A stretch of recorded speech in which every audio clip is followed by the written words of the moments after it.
machine part weighs about 39 Newton and it vibrates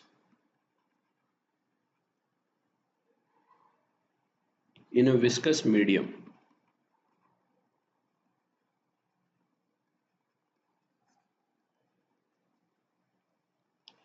So what we have to do is we have to find the what should be an ideal viscous medium for this kind of machine part. So by ideal I mean what should be the damping coefficient of this viscous medium. Damping coefficient.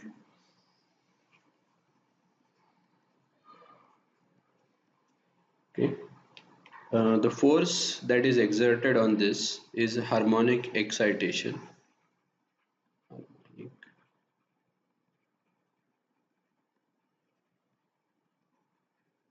excitation with an amplitude of 49 newtons and a sinusoidal force. The resonant amplitude is 1.25 centimeters.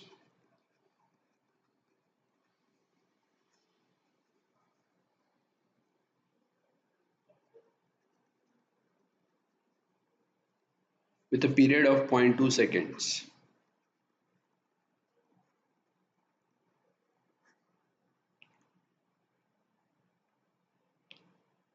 The harmonic force has a cyclic frequency of 4 cycles per second. So I'll write here 4 cycles per second. The question is, what will be the percentage increase in the amplitude of forced vibration when the damper is removed? So one is that we need to find what is the damping coefficient. Second is what should be the amplitude of the machine part when the damper is removed. So if there is no damping, how much does it affect your machine part? Okay, so no damping effect.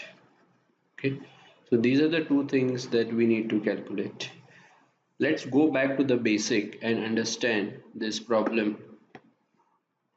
So first what will happen is on your machine part there will be a force that will be applied.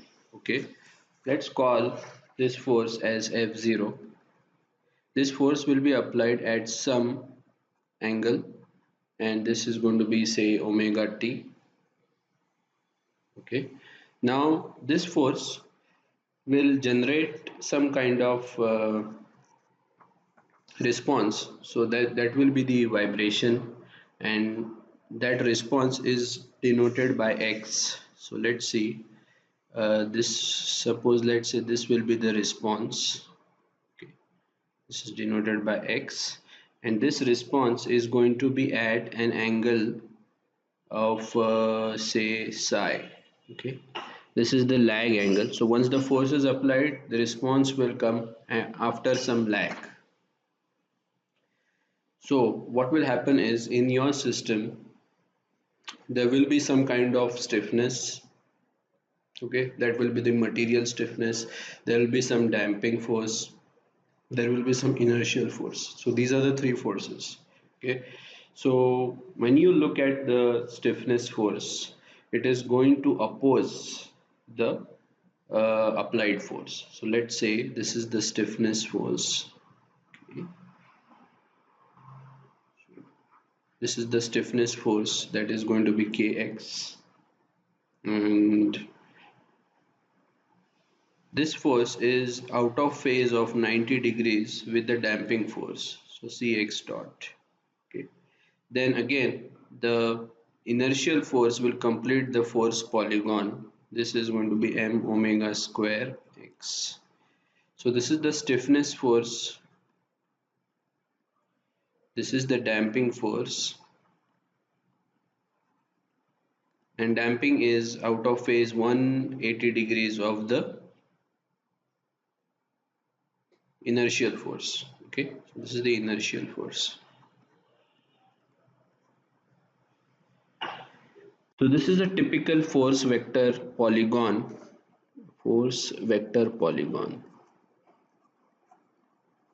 to show how the forces are applied and how it will result in the amplitude x. So let's study this a bit more. What we have to do is, our aim is to find what is going to be the amplitude x. Okay, so let's say this amplitude x is something that we need to find. So if you look at this figure, actually what we need to find is the difference between what is kx and m omega square x. Okay, so if you look at just the polygon, what we can say is, from the Pythagoras theorem, f0 square equals to kx minus m omega square x square plus c omega x or cx dot square. Okay, so let's look at this now. This is the force polygon. From this, our aim is to find what is going to be the x. All right, so the x is then we can find x by just dividing this. So let's first take the under root of this. So this is going to be kx minus m omega square x whole square plus c omega x whole square. Okay, now what we can do is, we can divide the whole thing with k.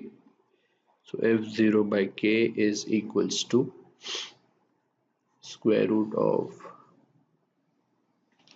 x minus m omega square x by k square plus c omega x by k. This is the square.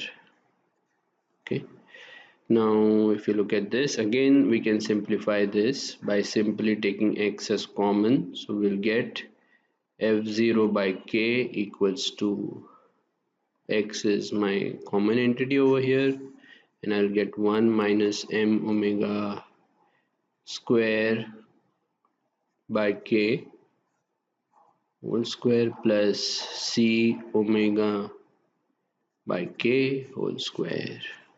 Okay, now taking this whole radical on the left hand side, what you'll get is x equals to f0 by k divided by the whole radical.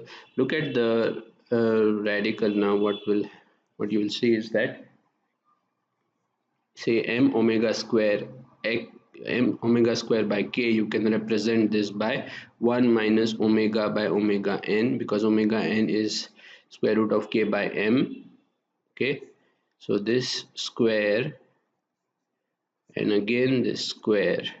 Okay, so you can look at this.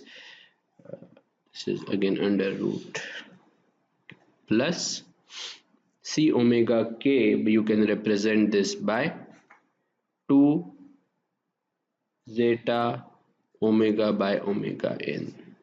Okay, these are all simple math. So you will end up with, if you say omega by omega n equals to r, what you will get is x equals to f0 by k divided by 1 minus r square whole square plus 2 zeta r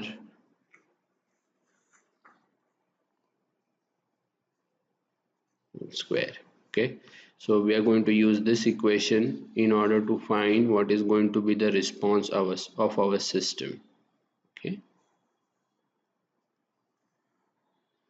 sorry.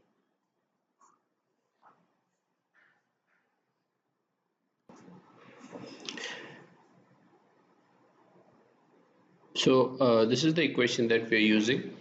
X equals to f0 by k divided by the square root of 1 minus r square whole square plus 2 zeta r square, where r is equals to omega by omega n and zeta is the damping ratio, which is equals to c over cc. So from this we can find the steady state amplitude of X. So at R equals to 1 you will get the resonance, and X you will get as equals to simple 49 divided by 39.3 divided by 2 zeta. Okay, now as X equals to 1.25 centimeters at resonance is given to you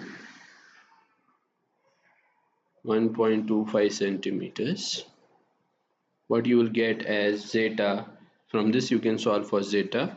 Zeta is equals to about 0.5. So very simple. Okay, this is the damping ratio.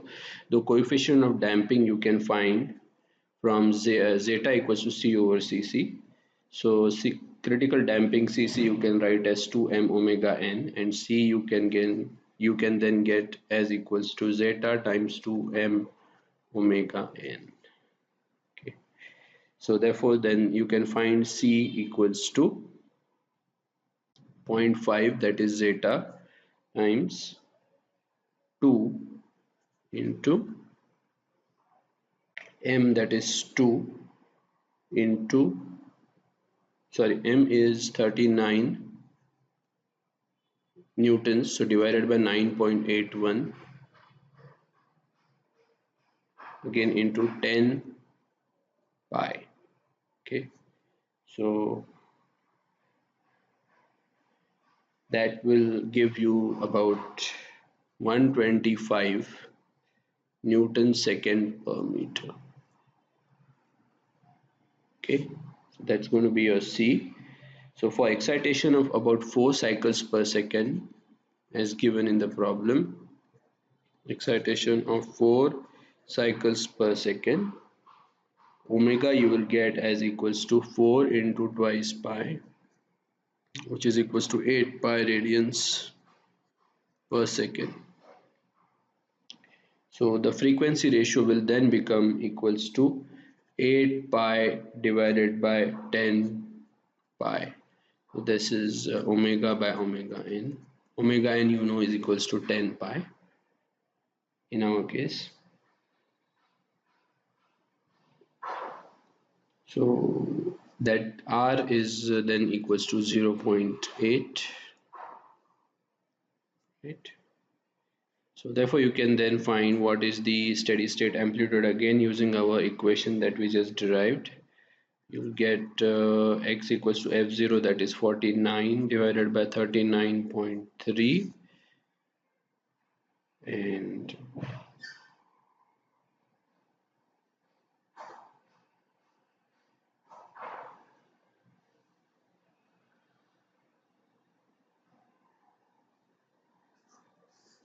square root of 1 minus 0.8 square plus 2 into 0.5 into 0.8. So that will give you about 1.424 centimeters. Okay. So your amplitude when the damper is removed, you can find when the damper is removed, that is going to be equals to 49 divided by K is 39.3.